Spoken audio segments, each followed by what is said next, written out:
Yes, I believe that Joe Frazier separated the boy from the man. Okay, I was 23 years old, and Joe and I mean, during the fight, I mean, he was relentless. I mean, he was, in my opinion, one of the greatest pound-for-pound heavyweights on the planet at that time.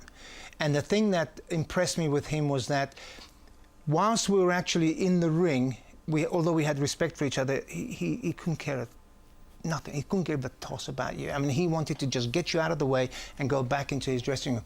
So, but after the fight, he came into the dressing room and he was very gentlemanly. He was very, very nice. But I'd hate to meet him in a dark alley, even at my size, you know, because, I mean, he is a typical non-stop fighter. He would remind me of another great fighter who was undefeated as a champion, Rocky Marciano. Relentless, unforgiving as well. It's amazing to go through any career in boxing undefeated. That is spectacular. You mentioned respect, and you certainly garnered and maintained the respect of the Australian sporting community. And your 60th birthday celebrations with, I think Alan Jones is going to be the MC. We mentioned that Joe Frazier is going to be on board as well.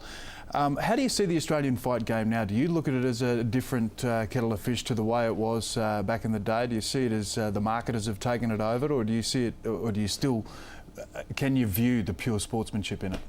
Well, I think the actual sportsmanship is still there, but I think the characters are gone. I mean, there's no characters. And then when you think about the talent is so limited. I couldn't tell you who's the world heavyweight champion. And there's 6 different divisions. So I'm sorry to say, I think it stinks at the moment, the heavyweight division.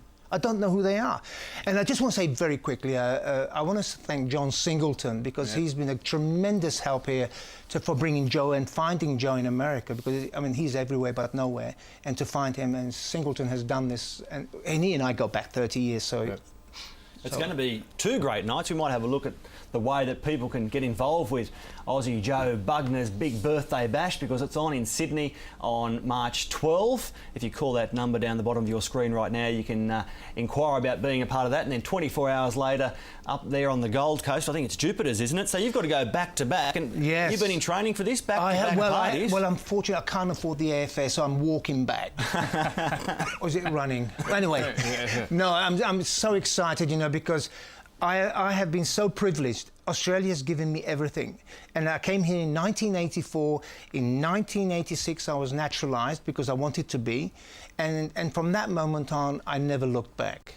So I'm really privileged to call this my home now, because I am a citizen, by the way. Are you happily retired? What's keeping you busy these days, apart from media visits like this? I've got to be, I can't afford to retire. I have a beautiful, expensive wife at home who I love, and I've got 2 children. They're called Alfie and Percy. They're little mongrel dogs, little buggers. They're about that. Jack Russells, oh my God, don't ever buy any Jack. Where's the camera? Don't buy Jack Russells. They are nasty little buggers. But you've got to love them. No, so I've got a little family that I have to look after to the day I drop, you know. No more I'm a Celebrity, get me out of here's? Yes, I've got to tell you, I loved it. The only thing I didn't like is what I had to eat and drink. And also who I had to...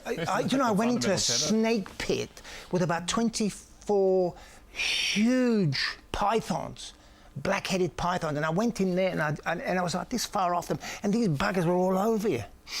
I said, you come in on Puginamui. Puginamui in Gypsy, of course, means I punch in the mui into the gob. Well, thanks for not punching any of us in the mui while you've been here for the last 10 minutes. Thank you very much. I'm sorry the way I appear. I mean, I just thought I was coming into a sporting show. I mean, you two guys look so eloquent, and elegant. I'm not going to tell you how to dress. You can do anything you want, mate. No, well, I would have put another shirt on. I mean, good God. We don't have any that'd fit you. Thank you very much. This is the big man. Happy 60th to Joe. Thank you very much. Enjoy yourself. After the break, all the latest in the AFL as dramas continue at Essendon. The Proteas punish India. And a touch of class moves City back into the Champions League berth. Is that a